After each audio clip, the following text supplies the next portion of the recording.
Question class में तो हो जाते हैं, क्वेश्चन जब आप समझाते हो तब तो हो जाते हैं, but sir at the home, मतलब जब हम घर पहुंचते हैं तो हम वो क्वेश्चन नहीं सॉल्व कर पाते। कुछ बच्चों का यह कहना है कि क्लास वाले क्वेश्चन ही नहीं सॉल्व कर पाते, कुछ बच्चों को यह कहना है कि नए क्वेश्चंस की अप्रोच नहीं बिल्ड कर पाते, उनको नहीं सॉल्व कर पाते। तो कितने लोगों को यह प्रॉब्लम महसूस हो रही है, ME लिखकर भेजे कि सर क्लास में आप क्वेश्चन करवाते हो वो तो हमें समझ में आ जाता है, अब घर पर जाकर उसको रीअटेम्प्ट कर रहे हैं, उसमें भी दिक्कत आ रही है, या फिर नए सवालों में दिक्कत आ रही है, यस और नो, है ना। तो देखो इसका मैं आपको पहले भी इलाज बता चुका हूं, बट मैं आज आपको थोड़ा सा डिटेल में और बताता हूं। इसको आप हमेशा अपनी मेमोरी में रखना ताकि आपको कभी भी डीमोटिवेशन ना हो, ठीक है।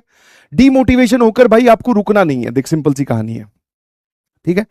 जो क्लास में क्वेश्चंस आपको करवाए गए हैं उनको पहले आप ध्यान से सुनो। मैं आपको जब एक्सप्लेन कर रहा हूं तो उसको बहुत बारीकी से देखो कि अच्छा ये वाला स्टेप मैं नहीं सोच पाया था या नहीं सोच पाई थी, इस स्टेप में मुझे ये करना था। उस चीज को सुनने की बजाय अगर साइड में लिख लोगे, जिसको हम ब्लू बादल कॉन्सेप्ट बोलते हैं, BBC, तो अगर आप उसके लिए ब्लू बादल बना लोगे तो वो आपकी मेमोरी में छप जाएगा, ठीक है।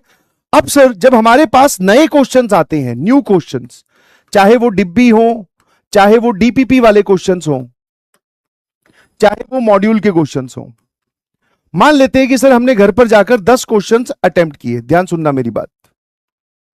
उन 10 में से मान लेते हैं कि सर 2 ही हम सक्सेसफुली अटेम्प्ट कर पाए, 8 हमसे नहीं हुए।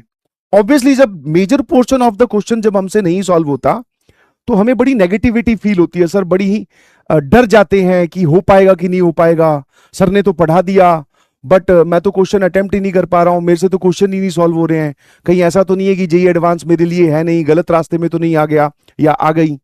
ऐसे सब नेगेटिव थॉट्स जो है सर वो हमारे लिए काम करते हैं, समझ में आया कि नहीं समझ में आया? ऐसे जो है वो नेगेटिव थॉट्स हमारे को घेर लेते हैं। अब देखो करना क्या है, बहुत सिंपल सी बात मैं आपको बताता हूं। आपको एक पॉजिटिव एटीट्यूड रखना है, और वो पॉजिटिव एटीट्यूड क्या होता है, आपने अगर 10 नए क्वेश्चन ट्राई किए और अगर आपसे 2 सॉल्व हो गए ना, तो मान के चलो ये 2 सवाल आपको कुछ नहीं सिखा के गए, जो तुम्हें ऑलरेडी आता था उसी के ही बेसिस पे तुमने इसको सॉल्व कर दिया। तो ये 10 सवाल, ये 10 में से ये 2 सवाल आपकी जिंदगी में दोबारा आपसे कभी पूछे जाएंगे तो आप इसका इफेक्टिवली बहुत अच्छे से आंसर कर दोगे, ठीक है। बट सर ये 8 सवाल एक प्रॉब्लम है, मेजर पोर्शन हमसे नहीं सॉल्व हो रहा। कुछ ये भी बोलेंगे कि 10 में से 10 ही नहीं सॉल्व होते, तो मैंने कहा देख घबराने की बिल्कुल बात नहीं है, क्वेश्चन नहीं सॉल्व हुआ इसमें तेरा कोई भी जुर्म नहीं है, तेरी कोई भी गलती नहीं है।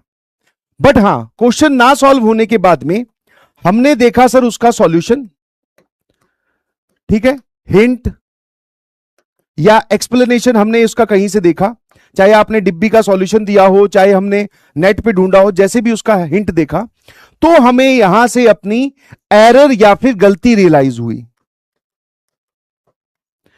अब वो गलती आपको ध्यान रखनी है, और वो ध्यान रखने के लिए फिर से आप क्या बनाएंगे, ब्लू बादल। हो सकता है कि इस चीज को तुम्हें थोड़ा सा ये टास्क लेंदी लगे कि सर ऐसे कितने बादल बनाते रहेंगे। मैंने कहा तू 2-3 चैप्टर तक ये काम करता रहे, और अगर तेरी मैथमेटिक्स ना इंप्रूव हुई, तुझे पॉजिटिविटी ना फील हुई, तो फिर मेरा नाम बदल देना, तो फिर बात करेंगे। क्या मेरी बात समझ पा रहे हो? हाँ है ना। तो आपको क्या करना है कि ये 8 क्वेश्चन नहीं सॉल्व हुए, इनका कारण पता होना चाहिए कि मैं फॉर्मूला गलत लगा रहा था, मैं कैलकुलेशन में एरर कर रहा था, मैं प्लस की जगह माइनस लिख रहा था, या फिर सर मैं इस चीज को सोच ही नहीं पाया। अब ध्यान रखूंगा सर, अगर ऐसा क्वेश्चन कोई दोबारा से मेरी जिंदगी में आया JEE प्रिपरेशन में, तो उसको सर नहीं छोड़ूंगा। अगर इससे अलावा कुछ और आया तो वो बात की बात है, बट अगर ये क्वेश्चन आया तो मैं इसको नहीं जाने दूंगा। कितने लोगों को यह बात समझ में आती है? इसको बोलते हैं पॉजिटिव माइंडसेट। नेगेटिविटी, डीमोटिवेशन, ये सब कहीं से ढूंढ के नहीं लाने पड़ते, ये अपने आप ही आपके पास पहुंच जाते हैं। स्टे अवे फ्रॉम देम, कोई बात नहीं, बोले नहीं हुए कोई बात नहीं। आज आपसे क्वेश्चन सॉल्व हो रहे हैं या नहीं सॉल्व हो रहे, इस बात का कोई लेना देना नहीं है कि आप JEE में सेलेक्ट होगी कि नहीं। मेन है कि आप कंसिस्टेंट रह के पढ़ाई करते जा रहे हो कि नहीं करते जा रहे हो। Sir besides all these negativity कि क्वेश्चन नहीं सॉल्व हो रहे, बात नहीं बन रही, समझ में कम आ रहा है, फिर भी हम लेक्चर देखने आपके सामने बैठे हैं, that is what we called edge consistency, जिसको बोलते हैं हार्ड वर्क, जिसको बोलते हैं एफर्ट लगाना, और वो आप सभी लोग लगा रहे हैं, उसके लिए आपको सैल्यूट है भाई। समझे? मैंने आज तक ऐसा कोई बच्चा देखा ही नहीं, पढ़ाया ही नहीं, जिसको मैं कुछ क्वेश्चंस दूं। ये प्रोपोर्शन चेंज होता रहता है, किसी से 7 सवाल नहीं हुए, किसी से 5 नहीं हुए, किसी से 2 नहीं हुए, ठीक है। बट ऐसा कोई नहीं मिला कि जिससे सारे क्वेश्चन ही सॉल्व हो गए। उस संवाद में आपके जो क्लास 10th के टॉपर हैं वो भी आए हुए थे, जिनके क्लास 10th में 600 में से 600 या full out of full marks भी आए हैं। उनको भी पढ़ाई में तकलीफ हो रही है, उनको भी चीजें मैनेज करने में दिक्कत हो रही है। मतलब सर इस जर्नी में हम भी सही जा रहे हैं, क्योंकि दिक्कत तो हमें भी हो रही है। जब टॉपर को हो रही है तो सर हमें भी हो रही है, हमें भी हो रही है तो टॉपर को भी हो रही है। इसका मतलब सर साफ साफ ये है कि अब हमें परेशान नहीं होना, डीमोटिवेट होकर मैथ्स छोड़ नहीं देनी है, किसी एक सब्जेक्ट की तरफ भागना नहीं है।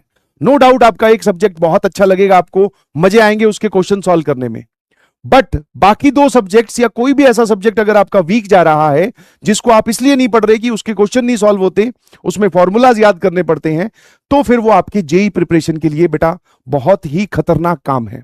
आप इसको एकदम बोलते ना हिसाब लगाकर सोचो कि जब आपका पेपर होगा जेई एडवांस का या मेंस का, तो उसमें तीनों सब्जेक्ट आएंगे।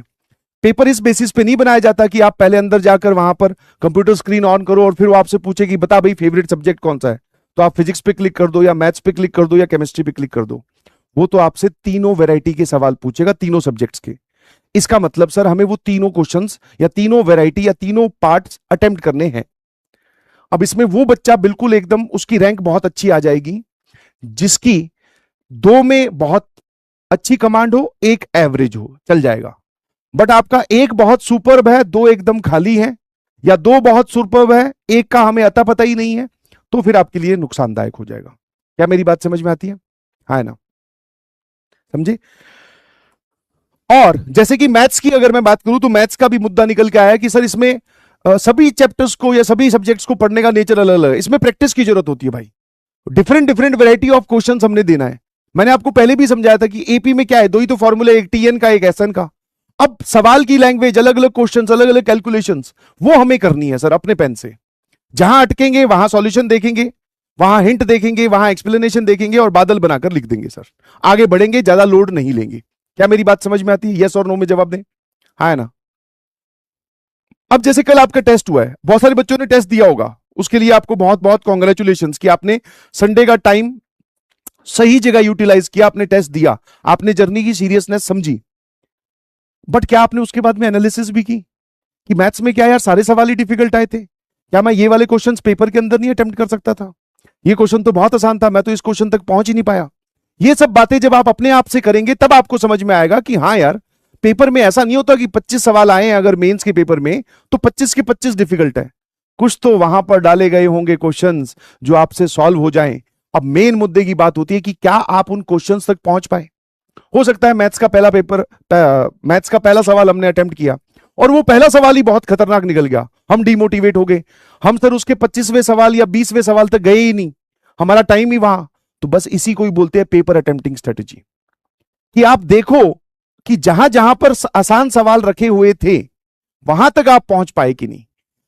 और फाइनली आपसे कोई ऐसा थोड़ी बार आके स्टेटमेंट मैं पूछने वाला हूं कि भाई बता तूने ये मैथ्स में 3 डिफिकल्ट क्वेश्चन आए थे, ये सॉल्व किए कि नहीं। दुनिया ये जानती नहीं है, वो तो तुम्हारे मार्क्स देखेगी और सभी सवालों के इक्वल मार्क्स होते हैं। चाहे आप डिफिकल्ट करके +4 लेकर आओ, चाहे आप सबसे आसान वाला करके +4 लेकर आओ, हमें तो वो +4 +4 +4 का सम टोटल चाहिए। कौन से आपने किए उससे थोड़ी फर्क पड़ता है। क्या कभी पेपर में ऐसा होता है कि भाई ये है क्वेश्चन नंबर 3, ये बहुत डिफिकल्ट है, इसको सॉल्व करने पर 20 मार्क्स मिलेंगे। चलो ऐसा होता तो भी मैं समझ पाता कि आपने एक डिफिकल्ट क्वेश्चन पे टाइम लगाया। नहीं सर, है ना, हमें सर आसान सवाल पकड़ने हैं और धीरे धीरे धीरे धीरे धीरे धीरे आपकी पेपर अटेम्प्टिंग स्ट्रेटेजी भी इंप्रूव हो जाएगी। जब आपको अगले टेस्ट में जब आप बैठोगे तो आपके दिमाग में ये बात चल रही होगी कि यार पिछले वाले में ना सर ने बोला था कि आसान सवाल होंगे, बट मैं वो ढूंढ नहीं पाया था। अब की बार इस पेपर में देखता हूं कि यार कुछ तो आसान सवाल डाले होंगे, मास्टर इतना निर्दयी तो नहीं है कि सारे डिफिकल्ट डाल दिए हों, कुछ तो मैं कर सकता हूँ, मैं पढ़ कर आया हूं, मुझे अपनी पढ़ाई पर कॉन्फिडेंस है, तो वो क्वेश्चन आसान वाले आपसे सही होने चाहिए। क्या मेरी बात समझे? है ना? बहुत बढ़िया, शाबाश। तो ये आज के लिए आपकी ज्ञान की बात है, अब इसको दिमाग में रखना भाई, ठीक है। अब मुझे इस टॉपिक पे दोबारा डिस्कशन ना करनी पड़े कि भैया क्वेश्चन सॉल्व नहीं हो रहे, डीमोटिवेशन हो रहा है। क्वेश्चन ना सॉल्व होना जर्नी का पार्ट है, बस ऐसे समझो।